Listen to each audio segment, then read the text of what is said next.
My birthday is today. I'm turning 24, and some of you may remember that last year around this time, I posted a video for my 23rd birthday while I was on tour. And in that video, I made a list of 24 things that I want to accomplish before I turn 24. I think it was kind of like an exciting idea. It was supposed to keep me a little bit motivated and kind of keep all those intrusive thoughts about, the impending doom of aging at bay. I'm going to go over some of these things. I'm not going to go over every single one of them because I kind of think that it was a little bit of a poor litmus test to see how my life is going. And, in retrospect, and I also was not able to buy a 911, unfortunately. But number one was to release a song, or at least co-write, produce, have my name next to some sort of songwriting credits on Spotify, TikTok, whatever. And that actually did happen. I helped write and produce a song for this girl named Ellie Shia. She's an artist from the UK who Studio 71, First to 11's multi-channel network, ended up getting me in contact with. I helped write and produce her debut single, Benefit of the Doubt. It's out now on Spotify. I think it has like 20,000 streams. So, streaming-wise, it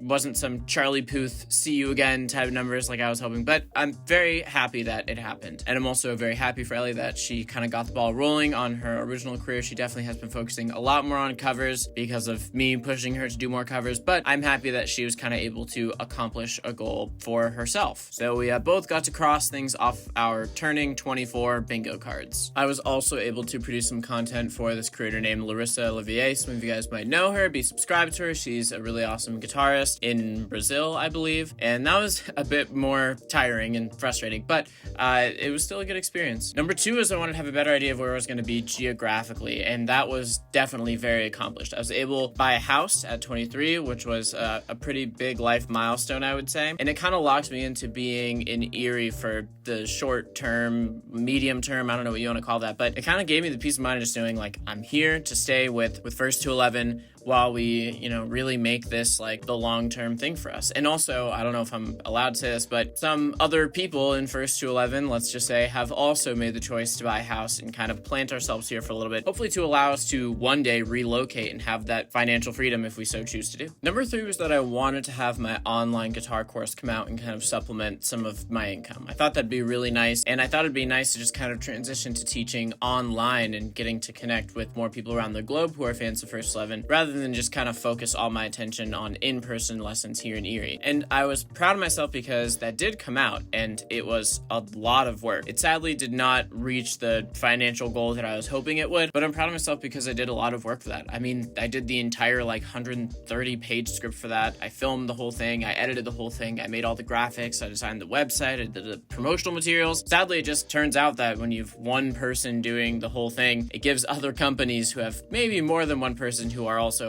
a lot better at that the opportunity to kind of get to market first. So the idea of having an asynchronous guitar course kind of came to market a little bit earlier than we were thinking. I just can't even tell you how much I learned through that process of editing and graphic design. Not that I'm a graphic designer, but I learned about it, and I'm very happy with the knowledge that I gained through that experience. And it is also still up, obviously, so if anybody wants to learn how to play guitar from me, you're welcome to go check it out at monochrome-studios.com. And just because I love you guys, I'm gonna put the discount code for the first month free on the screen. Number six was to have some of my original stuff released right after my birthday. I don't know if you guys remember. Of course, you probably remember. First 11 underwent some pretty serious changes, and they were all changes that really needed to be made. But it kind of put a lot of those personal projects on the back burner. So even though all my stuff's done, I didn't just want to kind of randomly throw it out in the midst of a lot of recovery time for us. I kind of wanted to do it a little more intentionally. So it's not out, but I mean, it's all done. I should honestly probably just share it with some of you guys, but I think I kind of want to film some videos to it, do something fun, because that's not really meant to be a profitable thing. It's kind of just meant to be something that occupies my time, because it's my job, yeah, but I love music. I love writing original music, so not really in any rush to do anything with that stuff. I just kind of like having something to work on. Number 9 was to take social media more seriously. I'm sure all of you guys are laughing at me right now because I 100% did not do that. Also, Meta just kind of allowed people to start buying the verification badges, so I guess my goal of trying to get the holy grail, the blue check mark, kind of went out the window. But I don't know. I mean, I should probably take it a little bit more seriously. But also, you gotta remember, during that time, First 11 was still undergoing a lot of the really big changes and kind of recovering. I mean, we're just kind of now getting out of that. So I kind of am okay with just saying maybe it didn't happen exactly the way I wanted it to. Number 10 was to join some sort of men's sports league, and I did actually joined a summer soccer league with my kind of new friends that I made over the last year, and it was awesome. I loved it. I would gladly do it again, and now that the season's over, I really want to just start playing hockey again, I think. Things like number 16, which was like the make more originals and do stuff with British Racing Green and play more shows as an original artist, they all just kind of got put under the first to 11 needs to recover back burner. And it might not have really seemed like a lot had changed because we didn't really present it that way to the face of the internet, but you know, we did have to make some pretty significant changes since I had my 23rd birthday. And there was a point in time where Ryan was just like, hey, look, the British Racing Green thing, it's fun, but it just makes no sense to be spending time on something like that. And I really do get it. It was a hard conversation, but I mean, I really do understand. But he was very transparent about like, hey, we can bring this back sometime when we're in just a better spot financially with our workflow, with our staff. And so don't lose hope. It could potentially come back at some point, especially with Oasis getting back together. I think I'm going to try and convince the guys in BRG to maybe do something again. Number 17 was get my blood drawn, and holy fuck, I did it. Oh my gosh. Scariest moment of my life. I haven't had my blood drawn in like 15 years or something like that. And it was terrifying. I had like a doctor tell me that I needed to have it done for something, and I wasn't gonna say no to this guy. And it was terrifying. It took me like 3 tries of like walking into the office and turning around, whatever. I had to have like my girlfriend had like simulate with like a hair tie what it was gonna be like. I cried like a baby. I sweat profusely. I ended up making my therapist like come with me to the whole thing, and it was terrible. I couldn't look the whole time, but I did it. And honestly, I can confidently say that like now I am a lot less scared of it. I'm not gonna say I'm not scared of it, but like if I was a 10, like a nervous wreck, like couldn't sleep the week of, now I'm like a 5. I mean, I'm so much better. Number 18 was to start a business with my cinematographer best friend Amory. You guys have seen him like once or twice on this channel. He has come on tour with First to 11. He helped me film my COVID videos for First to 11. That did not happen, but for a very good reason. Amory got offered like one of his dream jobs to go be the cinematographer, or like a position in cinematography for the Minnesota Vikings. His second biggest passion of all time besides cameras is football. So it's pretty much a dream job. I would not have allowed him to not take a position like that. He's doing amazing. He loves it. He works like overtime every single day because he's just the happiest person in the world. So didn't happen, but for a good reason. Number 19 was to learn how to fly a plane. Turns out it's like $20,000 on the cheap end when I talked to people at the Erie flight school. So no thank you. Number 20 was to learn how to ride a motorcycle. And I got very close, meaning I have now sat on a motorcycle before at a motorcycle shop, and I picked out one that I really want to buy, and I have not done anything else for that. Mainly because every time I try and sign up for a course, my dad or my girlfriend or whoever ends up seeing something like come through my email, or something shows up that says like, you're ready to take your course, and then they're like, hey, I'm gonna punch you in the face if you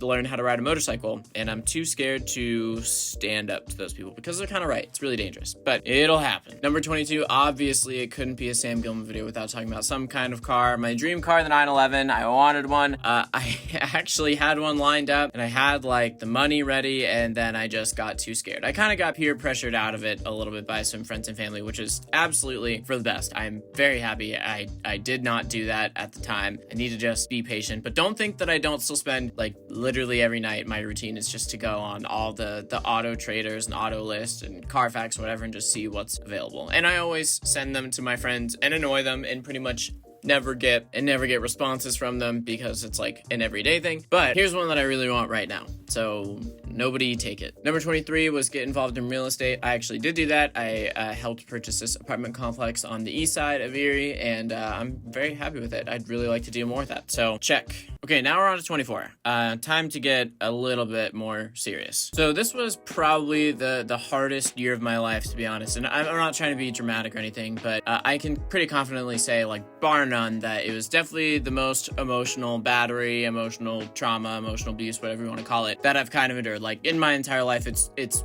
really not even close, to be honest. But within all of that bad stuff, there have been some really amazing memories that have come out of it too. One of them came from seemingly the least likely place, which was playing live shows. When I was 23, I mean, I am still 23, but probably from 18 to 23, maybe 20 to 23 years old, I was terrified of live music. I was so anxious every time we got on stage. I was fearful. I was like a nervous wreck. I hated playing live music. I was so happy for for it to just be over so I could go talk to fans and hang out with fans, but like the setup and the pressure of it and just having some people that weren't really all that kind to me it was a lot. But one of the best memories I've had recently was when we played Oliver's and there was just this torrential downpour, this like almost like mini tsunami that hit the venue we were playing. And we were just like rushing to get all of our stuff out of there. We were all like just soaking wet. We were packing up stuff. We were throwing it in the van. We were running around and we were just kind of like kids playing in the rain. I don't know how to describe it any other way, but it just felt so youthful. I don't know. It just really made me feel like a child in a good way. And it really just kind of reminded me that like it's still possible to really kind of have fun and let my guard down for shows. I still show up to shows way too early to try and calm myself down, but I'm getting a little better at that. I've also had the pleasure of watching some of my friends accept their dream jobs like Amory, or some of my relatives get married and have babies and really become adults. I've connected with people like Ellie, with Larissa. I've helped produce a bunch of Erie bands, which has been super fun, and I've had a really good time just meeting all of them and helping them kind of get to where they want to be. I will also admit, not to be a Debbie Downer, that turning 24 has definitely made me a little bit scared of growing up because I'm feeling a bit old. I actually really love being a grown-up. Like, I love having responsibilities. I love having a routine. I love just moving forward in life, and I think that's very healthy. But it's just so weird to feel the next generation of like hungry artists banging on the ceiling and kind of nipping at my heels. I think it scares me because I just have been worried that turning 24 means that the best is behind me. Like maybe the heyday of First to 11 is just over. My time in the sun came and went. It was great, and now I kind of like need to move out of the way for the next generation of musicians. The internet moves very quickly, as all of you guys know, and to some people being 24 is considered being ancient. I've also taken on a lot more mentorship roles this last year, which has kind of facilitated that mentality. I've been teaching some more rock school bands here in Erie, which has been super fun. I've loved it, but it definitely makes me feel a little old. And I've also just helped guide even people my age through their musical careers and tried to be a little bit more of like a mentor to other people. So instead of making 24 about accomplishing all these very specific things, I think I just want to focus on not being such a martyr and picking myself up a little bit. What I mean by that is that for the most part of turning 23, my job was just kind of to be more future-proofing and a little bit more conservative, and that's good. I really like that, but I think that it kind of removes some of the lightheartedness and creativity and ambition out of the atmosphere. To be fair, it kind of had to be a little bit of a less ambitious year for me personally and for First to 11, but this year I kind of want that to change. And beyond career goals, I have spent so much time repairing myself. I mean, not to get too personal, but because I actually know quite a few of you guys pretty well, I don't think it's that weird to say. I've spent copious amounts of time in therapy. I've been on and off different medications. I've been having psychiatric, appointments and ups and downs and some highs and lows. And it's pretty much all a direct result of the pretty severe changes that have happened in the First to 11 ecosystem. They're changes that have just kicked me while I'm down. You know what I mean? There were plenty of days I just couldn't go into work, scared, anxious, nervous, whatever you want to say. And I think that although it happened the hard way, I've kind of moved past a lot of that emotional turmoil, trauma. I don't really know what the right words for it are. And I kind of think that I've processed most of it, not moved on, just kind of willy-nilly, not really understanding it. I think I've really done quite a bit of reflection and taken the time to understand, what really happened. Kind of wish it would have happened an easier way, but with the cards I were dealt, it's just how it happened, and I'm glad that I've grown from it. The good news is I think that the heat can kind of be turned up a little bit. I really feel more stable now than ever to kind of push forward with some own personal ambitions that, for the most part, I was just not mentally ready to do. And I know it sounds weird maybe to some people. It sounds weird to me too, because I never really thought that I'd be somebody that was so disaffected by kind of mental health struggles, but it sniped me. I mean, it absolutely got me. I didn't think that was going to be me looking from my 18-year-old self's perspective. But it doesn't discriminate. It kind of just happens to whoever it happens to. It's also been pretty life-changing to see kids like Cohen just take off into the stratosphere of success with music. I mean, one, because I was, around when he was born, but two, because I'm obviously so personally connected with the whole Kreischack family. And I think that 23-year-old Sam, when he was a little bit less mentally armed or refined, would have been pretty intimidated by that. But I think that 24-year-old Sam is just really excited for that. He's a little more confident, he's a little more sure unsure of himself. He's a little bit more excited for the next generation. He's more interested in doing what's best for him and not just obsessing over the things that he might be doing wrong or less successfully than others. And I think that the hard part was that I was always very excited to do stuff for myself. But like I said, I mean, there were days where I just like couldn't do anything. Like there were days where it was just like hard to get out of bed. You know what I mean? So I'm very grateful that now that I have a much more stable routine, stable kind of ecosystem, I'm not as intimidated by those things because I'm just like, well, I can go do those things now. I can take real shot at those things. So this year I just want to be a little bit more ambitious. I mean, I have the mental green light for myself. First 11's kind of like just edging out where we needed to be recovery wise. So kind of back to how things should be. And I can just feel more excited about projects for First to 11. Obviously, it's kind of like the first thing that I think about, but also for myself and also for artists that I work with or sponsor. I also recognize that, like, yes, I know that I am, generally speaking, quite young. Like, I'm not completely blind to those things, but I think that I'm just the kind of person that puts those expectations on myself or the pressure on myself to try and be 2, 3, 5, 10 steps ahead of where I should be. Another thing I would like is for everybody here at the First to 11 headquarters to just be more of a team. We've definitely been put through the ringer, emotionally, at least this last year, and I'm hoping that it's going to just kind of bring us together. I hope that this is just kind of like the dark before the dawn. And thank you all for being here for me. I can pretty confidently say that the happiest I was, especially when things were a little dark or days when I just kind of couldn't get out of bed, I always found myself just reading through comments or answering messages or checking in on group chats. It makes me very happy that you guys were still here, especially because sometimes the thing that keeps me away from making videos or posting is because I've been so inactive, especially when I was going kind of through some of those tricky times. I kind of just didn't know if it would be even worth being active or coming back. But a lot of those things, like reading comments or seeing you guys at shows, was kind of the one thing that I always looked forward to. It made me feel like we existed in that perfect center ground of no parasocial relationships, but also there wasn't such a disconnect between us. Like, you guys were coming to see us play at shows that nobody else was showing up to. You guys were commenting on videos I'd post that would get like 30 views. You guys were always messaging me asking how things are going or asking how it was when I bought my house, or we got to the fan retreat, everyone was just like in the know about what was happening in my life, and it made me feel a lot less scared to kind of approach these new projects or to just reignite projects that I already have started, like this YouTube channel that has gone inactive for some time. And yes, I know that birthdays are not inherently all that significant, but it's kind of nice to have this like cosmic clock that just gives you some perspective to look back and see how far you've come. It doesn't have to be about views or dollar amounts or